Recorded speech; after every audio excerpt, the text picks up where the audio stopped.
What's up, everyone? This is the Go Long Podcast. I'm Tyler Dunn here with Jim Monis. Jim, cheers, buddy. How you Cheers, doing tonight? buddy. Frosty. I still got my Frosties. Frosty IPAs are still going strong in my fridge. I loaded up on them and I just dump them in the cup and sip. Yeah. Some people were loading up on toilet paper when the COVID news hit in 2020, and some people loaded up on their Frosty the IPAs. I could tell you one thing. Loading up on beer in your fridge you will be happy you did it at some point. Yeah. And when I was with the Philadelphia Eagles as a scouting assistant, okay, so this is back in like 2001, 2000, whatever. But our offices were at the old Philadelphia vet before the vet was about to get destroyed, blah, blah, blah. And they basically told us, hey, all the beer, like from the Phillies games and Eagles games that weren't being used, go ahead and, I'm like right out of college. So literally sprinted over I was taking cases of Heineken. I remember my fridge. I've never seen my fridge look like this. I had all like Gatorade and Heineken just stocked in a fridge, making no money. Heineken. That was the beer that was like the most beer they had there. And I was just grabbing it and going. Like, to be honest, I drank all of it and I kind of had my fill of it from that. So I don't even know if I went back to it, but to your point, I like it. Man, I was happy I did it. It was like every night you just open that fridge, you're like, oh, I'm glad I loaded up. I just did a hamburger run myself. I was just going to say that's what I was going to say. I just saw on their Instagram, they just did it was a good name too. Did you see it? I'm drinking it right now. Drinking it right now. The Puck Dropper, baby. This is the IPA that everybody has to get right now. So how is it? That is one of the coolest. They did a great job with that. It's like just the label and stuff. Yeah, it looked great on Instagram. I was like, oh, I got to go try this. I mean, they nail the IPAs all the time. You think back to the Juice Box Boys series, and we've been obviously Louis, but this Puck Dropper, it's a 7.2. I like that. It has a good amount of bite to it. So good timing too. Everybody in Buffalo is ready to transition into hockey mode. So I was just going to say, once this Super Bowl is over, we got to do that beer special at Hamburg, when things are dying, football's kind of calming down a little bit, and we got to do that beer special. That would be so fun. Well, and I absolutely want to do another live event with all our subscribers at Hamburg. I was going to say, I'd like the mask mandate is no more, so you can go in there without the mask on as of this week. I think it'd be a lot of fun. Let's do it. Yeah, I think so too. That last week we were talking about that tanking thing. That took off a little bit. People were tanking. When we were talking about tanking and how I said, there's a fine line between tanking and the rebuild. I like it. I think that there's going to be no shortage of storylines this off season, but hey, there's one game left. That's what the NFL has done. It has. Again, I'm itching to talk Baker Mayfield, to talk Sean McDermott and that Bills coaching staff, which there's some interesting things to get into there, I think. Very interesting. Aaron Rodgers, where in the hell is he going to play? What's going through his brain at this moment? There's a lot to get into. Can't wait to get into it all. But, this is the Super Bowl, Jim. Let's do it, because those are all good we have plenty to talk about after the Super Bowl. I know it. Plenty of time for the 7-round mocks. Oh, well, I will not be. Yeah. Ugh. Yeah. I just know that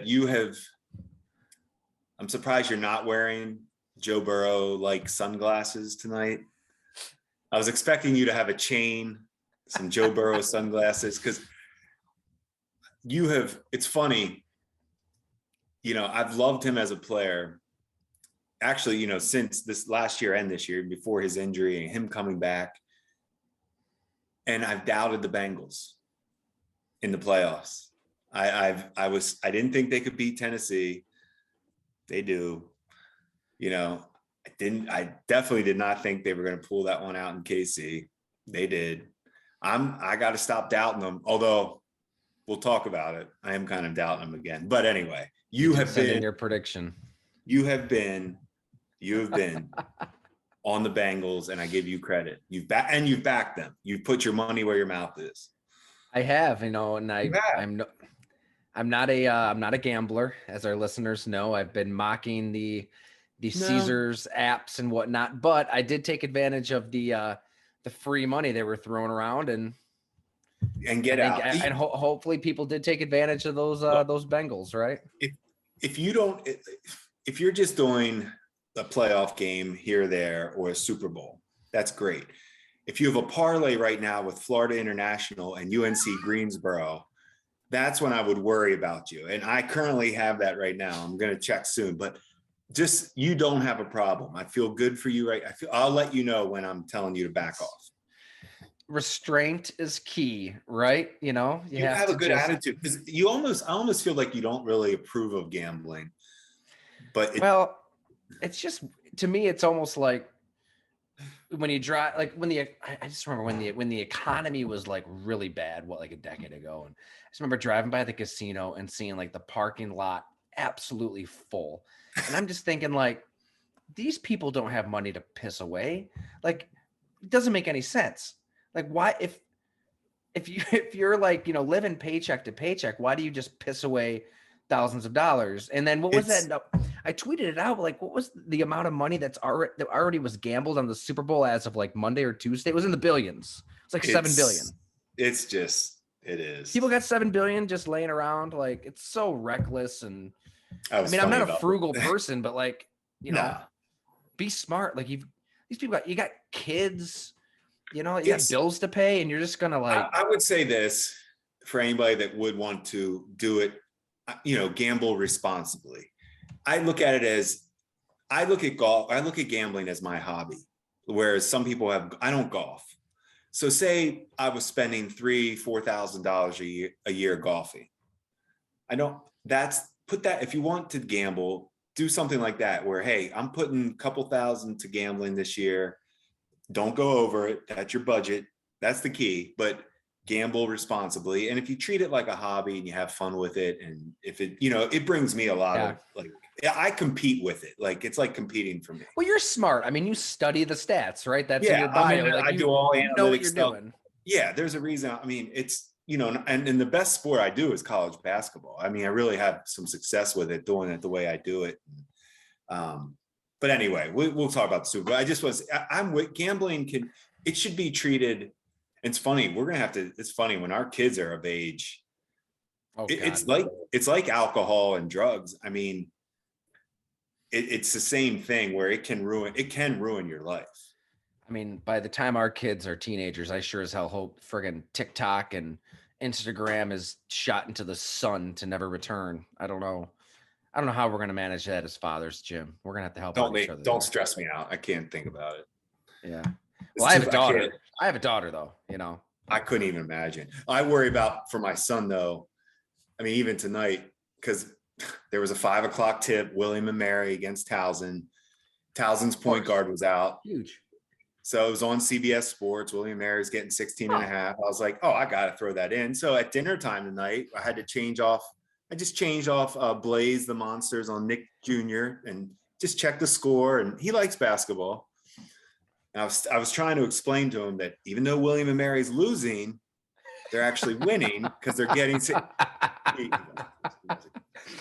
don't know if you have this in your house, but I'm here in the basement right now, and we're trying to wean Ella off of Cocoa Melon. It's a difficult process. Yes, it is I a got process. Walter off. I got him off that. I got him off. You got him off JJ. That's big. And but it goes. She's to getting there. Else. Yeah, there's an initial surge of tears and cries of Coco, but you work through that surge. When you flip the channel to something else, I flipped it to football, and then she's playing with her toys. So you just got to rip off that Band-Aid and things are just fine. But all right, I'm sorry. We got off track. Cincinnati Bengals. I do love the Cincinnati Bengals. Yeah, I was going to say, I want to hear your thing with the Super Bowl, because you've been dead on with the Bengals. Well, I think Joe Burrow is exceptional, and he's not going to be afraid of his own shadow like Aaron Rodgers was against San Francisco. you know, dinking and dunking and not taking shots at all. I think that, to me, like, that's why we see Burrow and Stafford in the Super Bowl right now. These are two quarterbacks who are going to drive the ball downfield. And, and hey, I'm not going to sit here and brag and say I was an expert when it comes to the Bengals. You remember what I was saying about Stafford? I'm like, this guy, he was 74, 90-1 as the Lions starter. I did not expect him to get to a Super Bowl. I thought an interception would cost him at some point. I think we're seeing that that passer rating and sacks and interceptions, all these stats that we're told mean the most. Right? Give me a quarterback who's going to take a shot downfield right now, and Burrow does that better than anybody. Stafford's right up there, and but also I think it's beyond Burrow with Cincinnati. They've got a lot of really hungry ass players, especially on defense. I mean, this isn't a defense that's just, they're not the 2000 Ravens, but they've got guys who aren't afraid. I mean, Mike Hilton, people read it, what he said, that wasn't bluster. Eli Apple, that's not bluster. These guys really do want to kick your ass, and they don't care who hears it. And they're going to give up plays, but they're going to make plays. Mm-hmm. And up front, Trey Hendrickson, Sam Hubbard, they're going to get after the quarterback. Sometimes I just think we make football out to be so complicated, and we're looking at algorithms and metrics and numbers. And at the end of the day, it's like, just give me a friggin' like crazed dog out there who's going to make a play. And they've got enough of those guys on defense. And you got Burrow playing out of his mind. He's on this different level with Jamar Chase. Joe Mixon, nobody is really talking about him. He's been strong. He's been solid. The Sean offensive line, Sean McDermott's favorite player, Joe Mixon. Oh, is there a story there? Yeah, I'll tell it to you. Oh. All right. We're going to have to hear that for sure. And I just think, you add that all up and you have a team that is going to be down 18 and not bat an eye against Kansas City. Here's what I love about, like you said, we can study everything. You can do all the analytics, and it gives you an idea of how you think the game should go. But that's what's great about the human part and football. I mean, that Chiefs, I still can't get over the Chiefs-Bengals game, but how can you predict the Mahomes meltdown? Like, where did this come from? Like, it was a meltdown. And that's what you can't predict when you study all the stats. And I mean, anybody told you they had that lead going into halftime at home, come on. Yeah. That game's a wrap. But that's not how it works. And that's that's the challenge of all this. And that's what, even Stafford, I'm with you. I'm not a huge Stafford fan. I respect him. He is off the chart tough. The things we can't measure, like the difference between him and Goff, especially from what we now have learned. Easy. Toughness. Easy. The what? I just said easy. It's a Jared Goff podcast. Well, I'm not going to criticize Goff, but the difference, I said. Okay. Just what you're seeing is that Stafford has some type of, like, the team really respects him, his toughness. Yeah. He bounces back from horrible interceptions. He bounces back. He does have that in him, mental toughness too. And McVay must have known. That's the stuff we don't know the day in and day out, though. With the game planning, and McVay had to know, look, this Goff isn't the answer. Forget the talent. I'm talking about the leadership, toughness. Not that Goff isn't tough, but there's something different with Stafford with that. Well, teammates just love these guys. They really do. That's the key. That's stuff it's matters. Just like, it's all that matters. Once they love the quarterback, done. You got him. You got him every week. Joe Burrow's out there just like diving for first downs, and it's probably going to cost him at some point, but reckless. I mean, I think we probably talked about it, but Nathan White, as offensive coordinator in high school, back in high school, they would have designed, called runs scripted into the first drive of every game because Joe Burrow had to get hit. Like, he needed physical contact to get into the game. I just love that. Like, he is. Like, it sounds so cliched. Oh, he's a football player. He's a linebacker.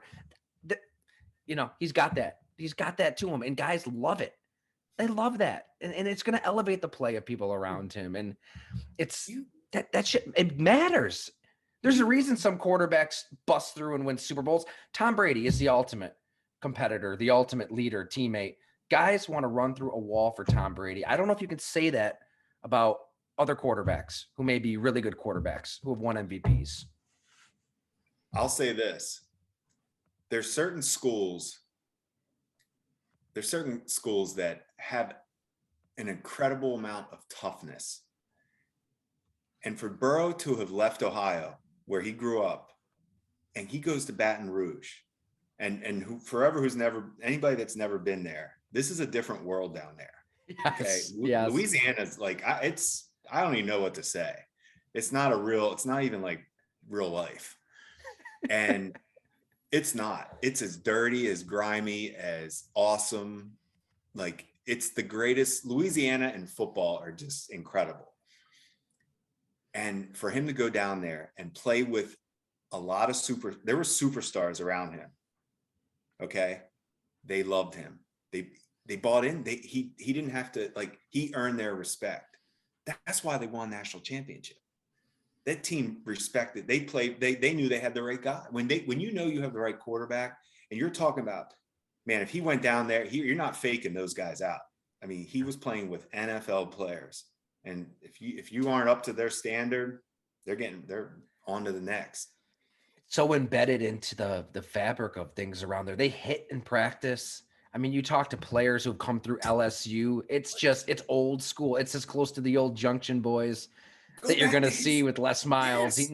Now they got friggin' Brian Kelly. Well, they had Ed Ogeron. Ed Ogeron, yeah. And I worked with Ogeron in New Orleans. The guy's nuts, but he fits. He's that.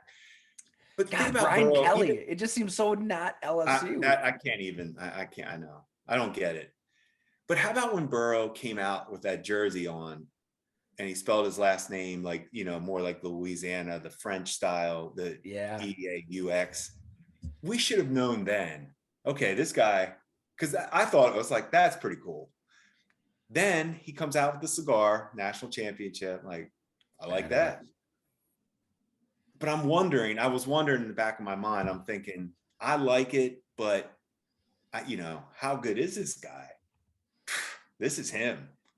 Mm-hmm. He's not faking that stuff. This is who he is. He loves football. He's tough. And he has that, I hate saying it because everybody's calling him Joe Cool now, but he has that smooth, laid back style that I do think is important to have. I think Josh Allen has that. There's certain guys that you see them hanging out or see them talking and, they're like, I like his style. Balls. They got a set on him. It's just, these guys, it's high level. You're right, though. It's high level. Stafford, too. Tough as hell. It's weird. Like, I think, I could be wrong. Tell me if I'm wrong, but people aren't as jacked up about this game, I think, for obvious reasons. Los Angeles is this, like, manufactured market. Yeah. There's like their pep rally, not exactly much pep in that rally. Then we'll see a lot of celebrities in the stands, and it's just not. Yeah. It's very contrived, and Cincinnati's a small market team that isn't this doesn't have this tradition, this history. So I think by and large, like there isn't a lot of buzz, there isn't a lot of like legacy talk that you usually get into a game like this. But I love it. I mean, I love the idea of a small market Cincinnati Bengals team being in the Super Bowl. That they've got 3 freaking scouts. Well, Mike Brown running the show. I know. Get Joe Burrow, and they're in the Super Bowl. Like it is. I think it's one of the best stories in the sport in years. I guess it's hard because I think it's weird. You don't have like an attachment to either team, and I'm with you. I don't think people see it as a great Super Bowl. I'm excited for it, like you are, but the Rams are just manufactured, right? It's not like you've watched them over the years, like together fighting to get here. Kind of like the Bills almost. Like the Bills, I think the whole country right now, would be rooting so hard for the Bills next year because they've seen them kind of each year get close and you start to know the players and all that. The Rams, the Rams you have no connection to, right? We just threw them together, boom, let's go. The Bengals, they weren't relevant. Before the season, this is crazy. The Super Bowl odds Jacksonville had better odds to win the Super Bowl than Cincinnati before the season. Before the season. Man. That's what I'm saying. So it wasn't like we had this connection with Cincy.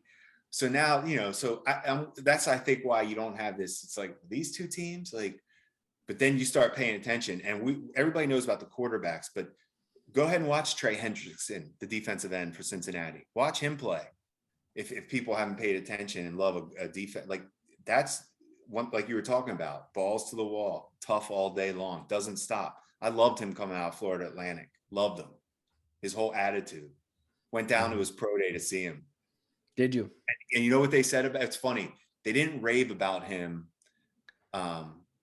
It was so ridiculous. But the coaches were like football character. He had some asshole to him, pissed some players off, and guess what team drafted him? New Orleans. Yeah. Right. That's how we did Surprised it. New Orleans didn't pay him. Shocked. You can't find, I agree with you. They let that you drafted him. No. That's a huge position to have, especially you can't find guys like him. He reminded me, he was, he has that Robert Quinn, that motor. Ryan Kerrigan, the motor. That's what I was thinking. Kerrigan, Quinn, they just go. The Saints paid so many other players too, I guess. But that's where you got to pick the right ones. The Saints are in the worst. There's another reason Sean Payton's getting out of there. Right? Yeah. I mean, he's going to coach again, right? Yeah, Sean it Payton. sounds like he's not out. Yeah. Well, listen, he's on a lottery ticket right now. Maybe the Buffalo Bills should make the move, right? He would coach that we talked about. I would love to see that with Josh Allen. I'm pretty sure. I don't think anybody's going to be able to compete with what Jerry Jones is getting ready to throw at him. Oh my God. You can just, you don't believe in Mike McCarthy, Jim? You don't think McCarthy's going to get this? Not about if I do. Train. It doesn't matter about me. I know who was partying with Jerry Jones at the Indianapolis Combine. Yeah. When we were winning the Super Bowl. They go that far back. Oh, they're tight. Tight. That thing's a done deal. When we were celebrating the Super Bowl we were in the basement. Done deal. He's going to Dallas for sure. I don't see how he's not. Got the quarterback to work with. Unlimited resources. I don't think he would go somewhere where he didn't have a quarterback. He did and said all the right things with the Saints. At the end, it was very complimentary, fun. It really was. Farewell. Like I said, I think we talked about it before, but I thought this is one of his best coaching jobs he ever did this year. Oh, no doubt. It's insane what the Saints had to go through. But yeah, I think he's that Dallas. Tom Brady coming back. Probably. I was thinking this. I thought Bruce Arians would retire when Brady did. That I'm surprised by that. Could there be something did he want to just get out of Tampa Bay? Brady? And go to another team? Was this a master plan, or are we to believe he does come back? It wasn't really this abrupt change of heart. And we've talked about the Giselle dynamic. Not me. Not me. But there's something. I mean, he wouldn't. Guys like Tom Brady, guys like Aaron Rodgers, Drew Brees, these quarterbacks who just live in the public sphere and are so in tune with every word that they say and how it will be interpreted.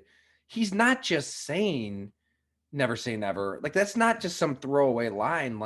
He is saying that for a very calculated reason. That's kind of where I'm wondering if, and this would be my outside the craziness thinking, but that's why I was talking about if Bruce Arians is sticking around. I see no reason why Bruce Arians is still coaching. The guy he's done it all. We talked before he went to Tampa and on the phone about Tom Brady for a Bleacher Report story. I came away thinking this guy's done. He's done. He's perfectly fine being retired. I don't see. So that's kind of what I'm thinking. I wonder if he's hey man, let's play next year, see how it's going. Hey Tom, around week 10, get you geared up. come on in and let's roll. Get you a couple games, get warm, and playoff time. Oh, wouldn't that be something? It'd be great. I don't want him to retire. He's great for the game. He's like compelling. I love it. Keep playing. It'd be different if he was Roethlisberger or Breeze out there that were on. They couldn't even throw the ball 20 yards. I mean, the guy was still firing it. Yeah. All right. So what about McDermott and Joe Mixon? Oh, so okay. Now, so Joe Mixon. So definitely had when you scout players, and you probably do this, the way you talk about who's the one player that you just love this year but when you just fall in love with a player, okay, Joe Mixon was that guy for me. Like I was just like, I loved everything about him coming out. I've never seen a running back with his size actually run routes and have and catch the ball like he could, for like as big as he was. So like, not that he wasn't like a lot of people love Joe Mixon, but the issue was he hit that girl. Yeah. And it was ugly. And yeah, just a little bit of an issue there. Mind-blowingly ugly. So obviously, that story, he actually never, I'm pretty sure he was pretty clean from that incident. So we needed to show, we showed Kim Pagula, we made, let her watch the video and, told her the whole story. And that's what's great about Kim is, hey, if he was at that point, he had kind of been removed from it and it got cleared up the best it could. To watch it is awful. There's no justifying what he did. No. But anyway, so we had him in the Buffalo for like our third, you could bring 30 guys in before the draft. So I was like, well, let's bring him in. Kim can meet with them. Sean can meet with them, all that. So Joe, we're sitting in the cafeteria eating before he met anybody. He had just got in and we were just sitting there, and Sean and McDermott comes up to the table to introduce himself to Joe Mixon. And Sean comes over, puts his hand out like, Joe, nice to meet you, Sean McDermott. And Mixon was eating, looked up and was like, nice to meet you. What do you do here? He looked at Sean and just said, what do you do here? Now, remember, Sean had just been hired. I mean, he literally was probably in that building for 1 month or maybe 2 months. Oof. Mixon didn't know who he was. Oof. And Sean just said head coach, and he kind of walked away. And Joe was off our draft board. He wasn't on the board after that. No. That wasn't happening after that one. For over the not knowing who the head coach was, or over the he didn't win himself. He didn't win any points on that one. Yeah, that'll do it. But it was just like, what do you do here? Oh my God. And that would be a blow to the ego, right? You're the head coach of a team. If you think about it, if Mixon's coach, agent, I'm going to cut Mixon a little bit of slack. Now, if this is where his agent would have needed to maybe, hey, when you're going to Buffalo, text him, hey, here's the coach, new coach, here's his history. But those guys are on such a crazy, what those guys go through before the draft, they're going to like a different team every day. Like they don't even know what city they're in half the time. I'm not lying to you.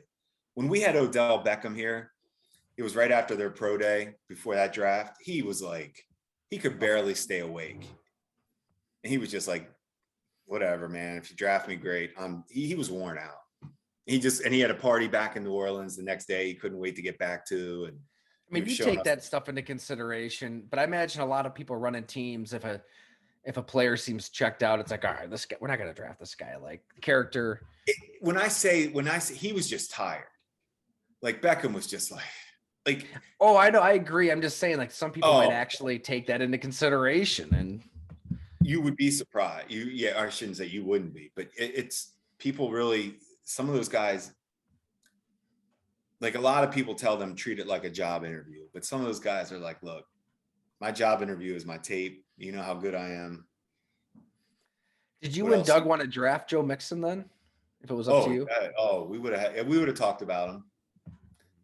We would have had to have taken him. Pull it up. That was this was the Zay Jones draft, the Trey White, the whole. So, I know what it was. We were thinking about actually. You took He would have Zay been in our, Jones.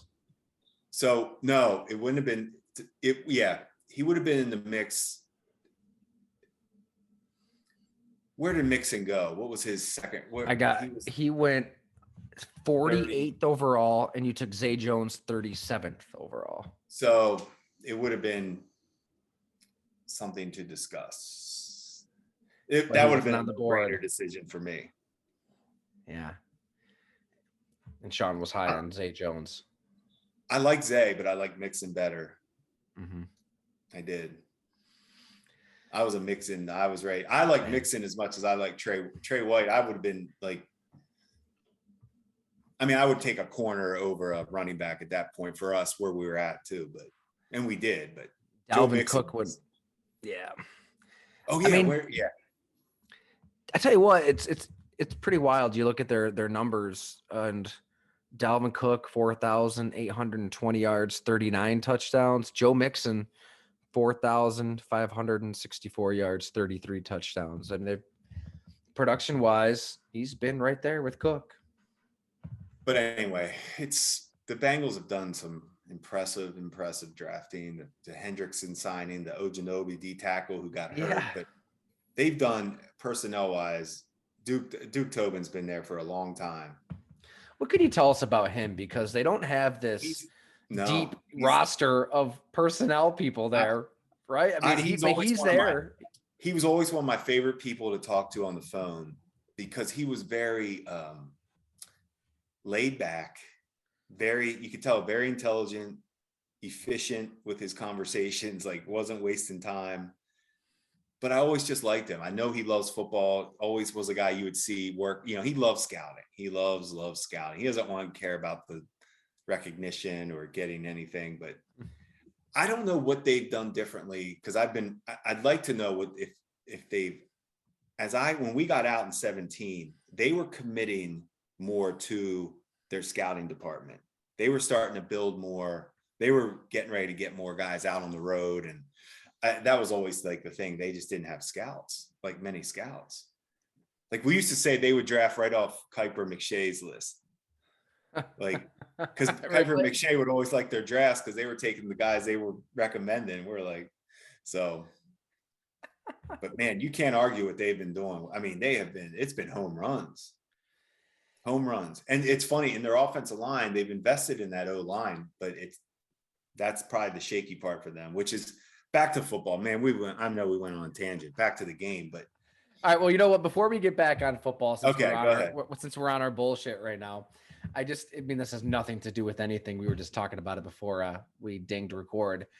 I mean, this lift ride that I had yesterday. Oh yeah, okay, yeah, wild, Jim. Like, and you know what? If anybody out there has a crazy ass Uber story, Lyft story, tweet us, let us know. I usually rent a car on these work trips.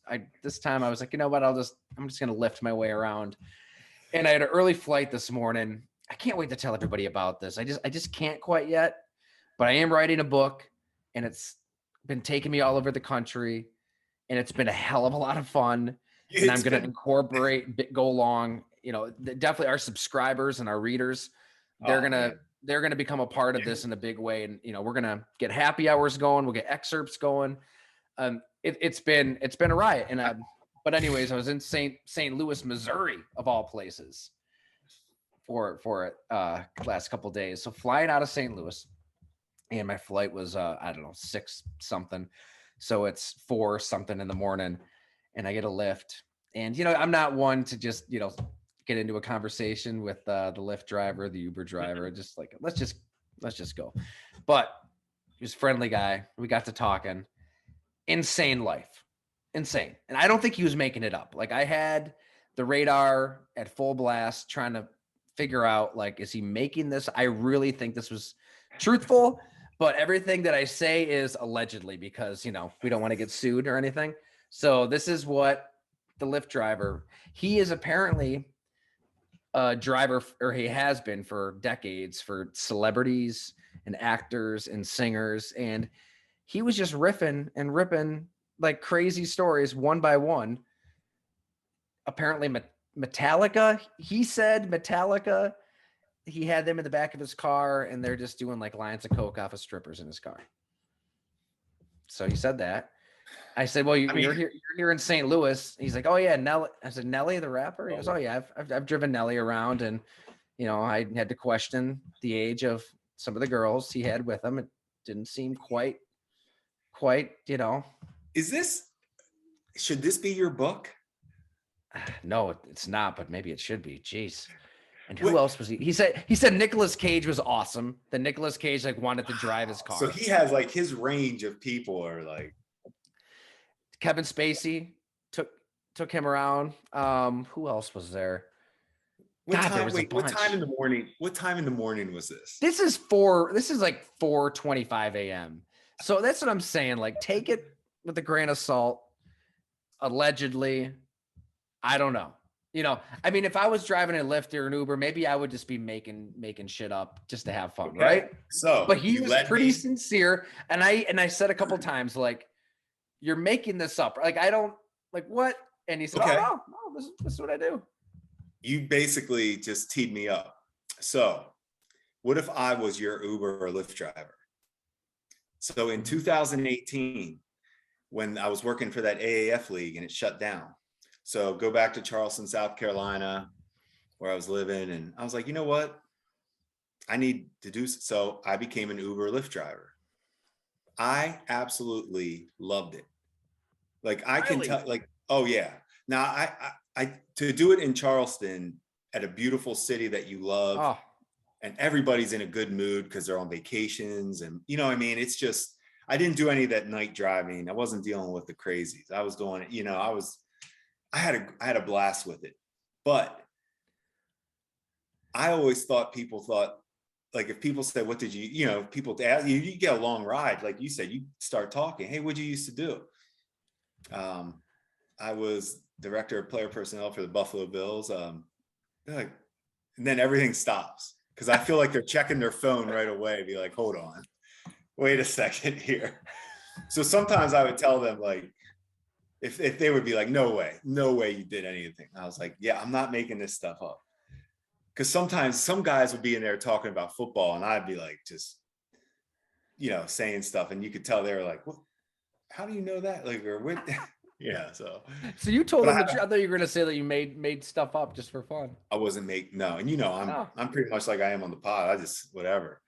But I was I had a 5.0 for Lyft and a 4.98 for Uber. And I swear that had to be a mistake. You don't know who you pissed off? No, I couldn't have. I'm telling you, I was better at that job than I was as director of personnel. I never knew that you did that. That's incredible. And it was fun. I mean, it probably made good money. Loved it. Like I said, for where I was in my life, it was good. Now nice. I couldn't do it forever, but it was good.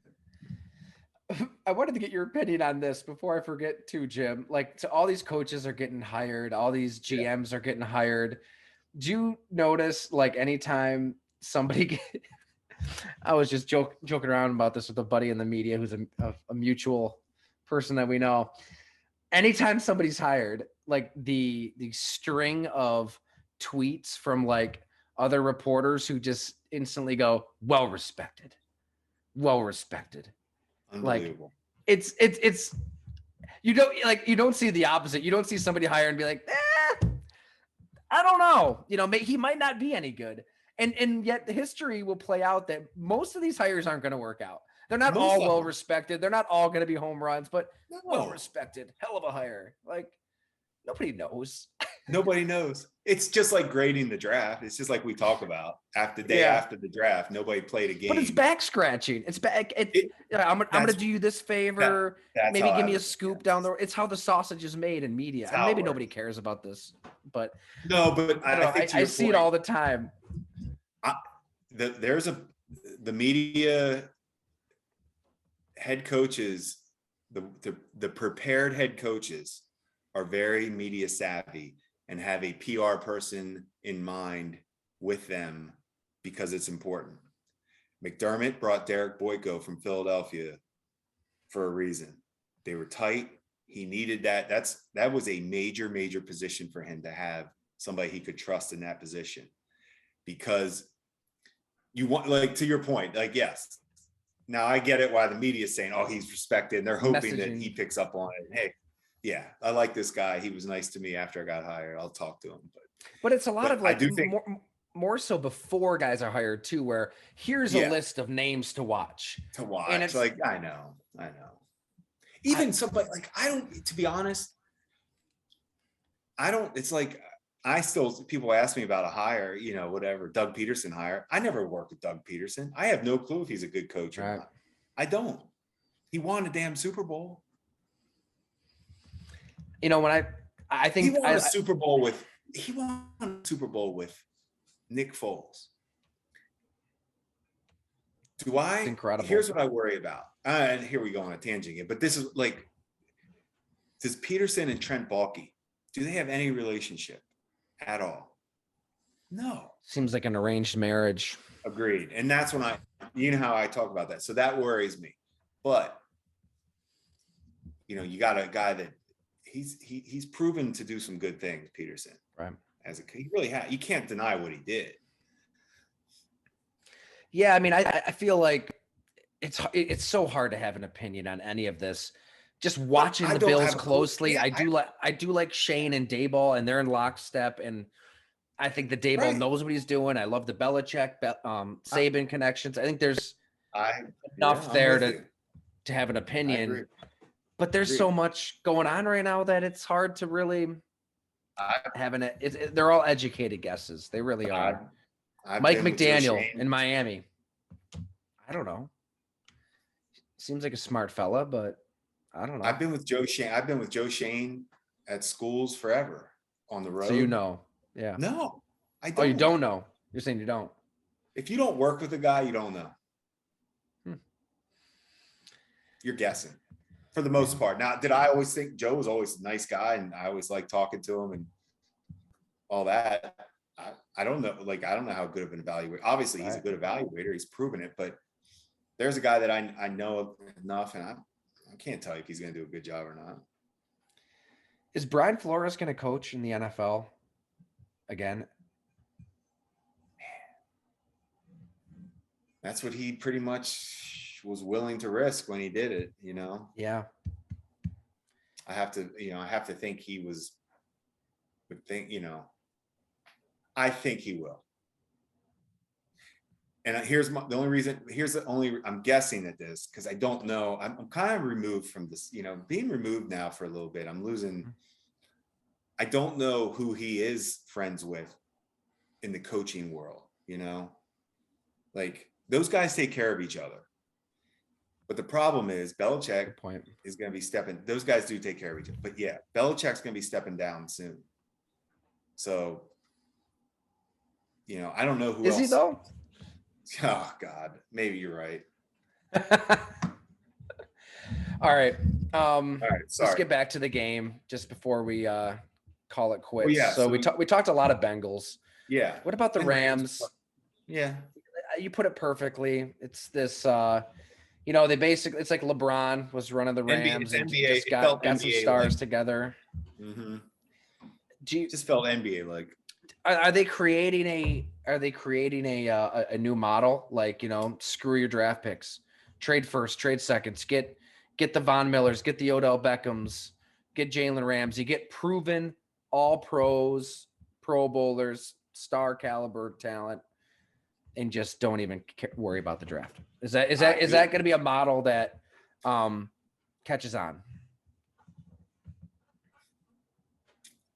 Yeah. Starts at quarterback. To sell out. They basically, once things were going well, okay, we got Stafford. They basically mortgaged everything for Stafford. At that point, hey, at this point, they felt good at whatever midway point. Let's get Beckham. Let's get Von. Let's go. Things are looking good. I like how we're looking. Like, let's go for it. Yeah, it was easy to criticize, but it's worked out. You got to get the right guys. I mean, Von Miller still has a game left. It's hard to say that can be a model. It's hard. Like, so basically, what's your model? If you really think about what the Rams did. So your model is take a first round quarterback, go to the Super Bowl with that guy, pay him, he stinks, cut him. Yeah.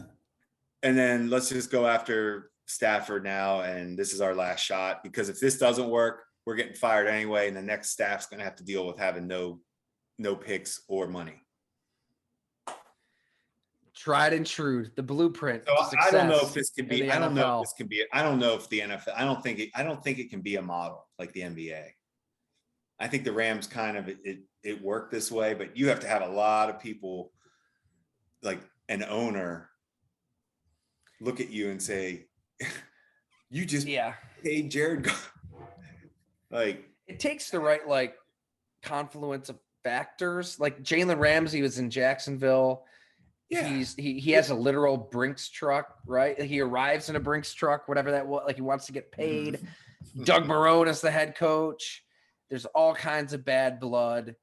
They had that one, incredible season. Then everything falls apart. Like it behooved Jacksonville to move him for LA. I mean, that's a premier position. You need a shutdown cornerback in today's NFL. He makes that defense go. So you need if you can have that player, like a player like that, how many of those players are going to be available on the trade market? Well, that's what I was just going to say. To say you don't necessarily need a shutdown corner because they're too hard. They don't even exist. I mean, there might be 3 or 4 guys and shutting down. Even that's hard for those guys, the way the rules are. But talented cornerback, we should say. Really, he's one of them to back you up. He's a rare guy at that position. He is. And then Von Miller's an edge rusher, and you have other pass rushers, so he's going to get one-on-ones. Those guys aren't going to be available. No, and he just said he didn't even want to get traded. So I tell you what he did in that Super Bowl in 2015, it was spectacular against Cam Newton and the Panthers. Oh, great player. Great. But if you're the Bills right now, I mean, you're the Buffalo Bills, and you just paid Josh Allen, and you've got a team that could win the Super Bowl. Granted, you're picking at the end of the rounds now, but I mean, if somebody becomes available, you probably should trade for a veteran, something that's proven. Well, they're in a spot. They are in a. I mean, they could do an all-in. Like, they could. I mean, now that their quarterback's in place. They could get a little, they can get out. They can get after it if they want to. And pay for proven players. You've drafted so many damn D linemen first and second round, and they're all just kind of okay at best. Agreed. Trey Hendrickson, Cincinnati paid him a lot of money. It was criticized. I agree. He's been incredible. He's made a difference. I agree with you. I think you'd have to. I haven't even looked at the free agent stuff yet. You're grinding on your mocks. You're grinding that mock tape. Mock season. Do you wake up and you just, eat mocks for breakfast? If he goes 5th, they could possibly trade. Oh, it is the 7-round mock. I don't know how people do it, but I don't know how people read it. It's why would I want to read anybody's, like, if you would ask me, if you would have asked every director of player personnel in the NFL for them to put out a 7-round mock, it would be the best thing ever. Nobody has any idea. There probably are 7-round mocks that would be more accurate than ones we would put out. Like, we don't know. We don't have any clue. It's a scheme fit, Jim. He's a scheme fit. High IQ. Here we go. Oh man, it's the season. I know what I wanted to go, because we're all over the place. But remember, we were talking about people with bad, like, not letting their hair go. And I always could never believe, like, you think about. Well, we did. You and I did it. But we also aren't. This is the people that are just the superstars. That if you're bald, your life's going to be okay. LeBron James, Tiger Woods, right? those are the most famous guys, like to me, where I'm like, what are you guys doing? Like, you look ridiculous and you guys are the greatest. So I Many have people another say one. that. Oh, you do have another one. I was gonna say the demise of the This- Lakers. It starts with LeBron, not shaving his with head, probably. well, the guy that I'm going to bring up is on the same level, where could be the greatest ever at his sport. Ooh, Nadal, Rafael Nadal. I gotta look this up. I haven't looked. His Is he in a hair, bad place? it's so stringy. The back is just gone, and it's Oh, so that headband. That it's headband's rough, going man. back. Yeah, it's I feel, migrating. and he is, once again, he's Tiger, LeBron, possibly the greatest ever at his sport, and he can't just let it go. In shape, great player. What is your hair doing for you, other than making you look ridiculous? What's the yeah? I'm just thinking of George Costanza. When he's checking out Elaine's boyfriend's head, he's like doing the analysis on the top, and oh yeah, you got your basic. Well, remember George would try that cream, and Elaine got so mad at him. Remember Elaine started hitting him because she couldn't stand it, and he got rejected by the bald woman. I mean, that pretty much sums up that show, how they can do that. Oh, but he tells the guy, live, damn it. Maybe Raphael, he's still in that live, damn it mode when he shouldn't be. It's rough. I tell you what, I mean, our lives just changed. We shaved our heads, and it was. Yeah, but the thing is, we have friends that, like, my friends were basically like, hey, man, you can go ahead and let that go. I was like, yeah, I know. Like, they knew I was like, I had some, they would joke about it. I didn't have friends, though. Terrence Newman knocked sense into me when he was with the Vikings. Fine. Yeah. That's good, though. Somebody did. Then I would say, then you should always stay in touch with him. I like that he said something to you. They're too afraid to tell LeBron. They're afraid. Too afraid to tell Tiger. Too afraid to tell Nadal. Guys like that, they just surround themselves with ass kissers that are going to tell them what they want to hear. Somebody like, come on. There's got to be even these. You know what? I feel like Tom Brady, a reason that he wins all the time, he probably puts people in his. I could be wrong. I think he probably puts people in his inner circle that will tell him when his shit stinks, or that aren't just. I don't think he has 100% yes men around him. I think he's got family and friends and people who will give it to him straight. He has one person that tells him straight, Giselle.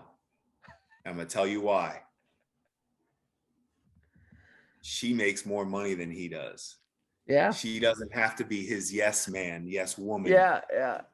He needs to be yes man to her. That she's LeBron, she's Tiger. And that's the battle right now. I mean, to be a fly on the wall with those conversations. She's the best at her. Yes. Man. She doesn't want him to play. I mean, she didn't want him to play 4 years ago. She's probably like, it's time. But I think she probably tells him. She seems like she would tell him what, Yeah. Oh yeah. God. What was after the 2011, 2012 season when she was just like ripping Wes Welker for dropping the ball, and God, she was right. Great. Yeah, she was. All right. Predictions. Everybody should just check out golongtd.com, right? It's going to be up Friday. So, go there for your picks and such. Yeah. Don't make your own pick though. Yeah, we're not doing Louis locks. Those have been on hiatus. Not my playoff. My playoffs on Go Long have not been Louis locks. It's okay. Well, by the time people are listening to this, they probably either already attended the happy hour with Stevie Johnson or want to check out the replay. But we are going to get those back in full force this offseason. I can't wait. Exciting lineup. Current players, former players. Subscribe. Go along. TD.com. Only for paid subscribers. Hang out with players around the league. It's going to be a lot of fun, Jim. Starting off with Stevie. It's awesome. One of a kind. It's awesome. All right. What do you say? Shall we? Thanks everyone for listening, watching. We'll be sure to include the video online like we have been, and enjoy the game. Have fun. Throw a beer back or two and make it Hamburg Brewing Company. Thanks everyone.